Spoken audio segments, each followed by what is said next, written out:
GOP candidate Brad Finstad and DFL candidate Jeff Ettinger will go head-to-head in August in a bid to win Minnesota's special congressional election for District 1.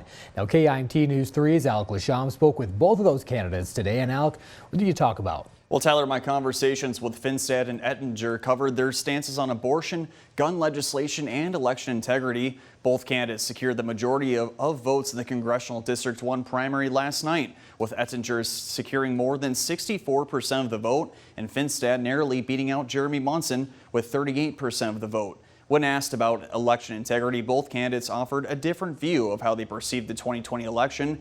Finstad says it is a shame that some voters feel confused over the results, adding that the legislature was left out of election changes during the COVID-19 pandemic. However, Ettinger says January 6, 2021 was the catalyst for his decision to run for office and calls the big election lie a threat to democracy. To me is just a huge issue. I mean, if it was just a one-up situation where you had this terrible event on January 6th with people rioting at the Capitol, that was awful. But I think it's been magnified by the fact that people just continue to cling to the idea that this election was illegitimate.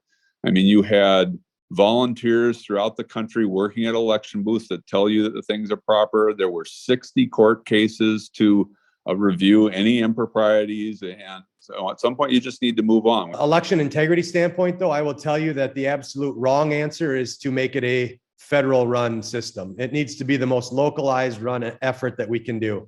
Again, our elections and the sanctity integrity of those elections are well preserved at the township level, the city level, the county level, and the state level. And so we need to make sure that the federal government doesn't get involved and muck it up. Minnesota's special election for District 1 will take place on August 9th. Tyler. Great, Alec, thank you.